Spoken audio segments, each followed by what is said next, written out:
Hello అండి, అందరికీ నమస్కారం. ఈరోజు నేను మామిడికాయ పచ్చడి పడుతున్నానండి. మామిడికాయలండి శుభ్రంగా కడిగి తుడిశానండి. ఆ తర్వాత ఈ కాడ భాగాన్ని కూడా కట్ చేసి ఇది కూడా శుభ్రంగా తుడిసేసి ఫ్యాన్ కింద ఒక అరగంట ఆరబెట్టానండి. మామిడికాయలండి బాగా గట్టిగా ఉండాలి, పుల్లగా ఉండాలి, టెంకు గట్టిన కాయలు మాత్రమే ఉండాలండి. ముక్కలు కట్ చేసి తీసుకొస్తానండి. ఇదిగండి ఇలాగ జీడి గింజ ఉంటుంది కదండి, అది తీసేసుకోవాలి. పై పొర ఇదిగండి ఇలా ఉంటుంది కదా, ఇట్లా తీసేసుకోవాలండి. ఈ ముక్కలండి ఫ్యాన్ కింద ఆరబెడతానండి కొంచెంసేపు, ఒక 20 నిమిషాలు. కల్లుప్పు, మెంతులు, ఆవాలండి బాగా ఎండలో పెట్టి తీసుకొచ్చాను. ఇవన్నీ పౌడర్ చేసి తీసుకొస్తానండి. 1 కిలో మామిడికాయ ముక్కలకండి 150 గ్రాములు కారం అండి, 100 గ్రాములు కల్లుప్పు అండి పౌడర్ చేసి పెట్టుకున్నాను, 25 గ్రాములు మెంతిపిండి అండి వేయించి పెట్టుకున్నాను, పౌడర్ చేసి పెట్టుకున్నాను.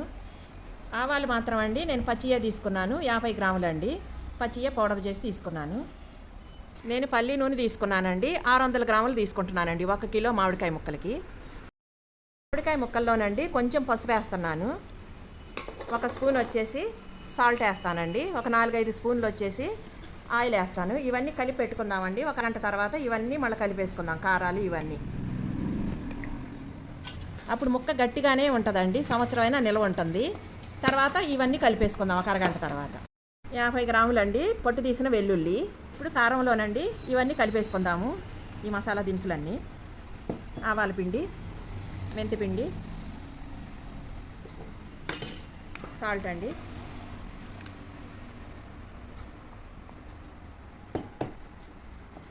ఇవన్నీ బాగా మిక్స్ చేసి ముక్కల్లో కలిపేసుకుందాం.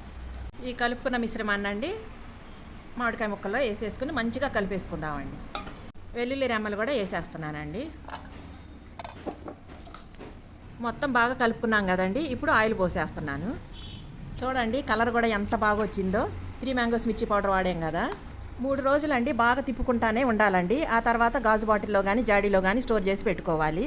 మీకు ఆయిల్ కానీ ఉప్పు కానీ కారం కానీ తక్కువైతే 3 రోజుల తర్వాత అయినా కొద్దిగా కలుపుకోవచ్చండి. 3 రోజుల్లోనండి మసాలాలన్నీ బాగా పడతాయండి ముక్కకి. మీకు ఇష్టమైతే కొంచెం మెంతులు కూడా వేసుకోండి, కొంచెం శనగలు కూడా వేసుకోండి. నేను ఇలా కవర్ చేసి పెట్టుకుంటున్నానండి.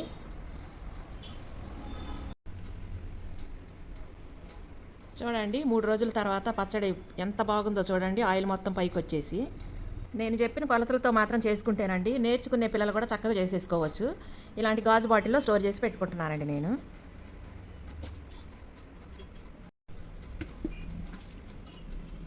మీ దగ్గర గాజు బాటిల్ జాడీ లేకపోయినా కూడానండి ఇలాంటి ప్లాస్టిక్ డబ్బాలోనైనా స్టోర్ చేసి పెట్టుకోవచ్చు. సంవత్సరం నిల్వ ఉండే ఆవకాయ నిల్వ పచ్చడి చూశారు కదండి. మీకు నచ్చితే మాత్రం తప్పకుండా లైక్ చేయండి, షేర్ చేయండి, సబ్స్క్రైబ్ చేయడం మాత్రం మర్చిపోకండి.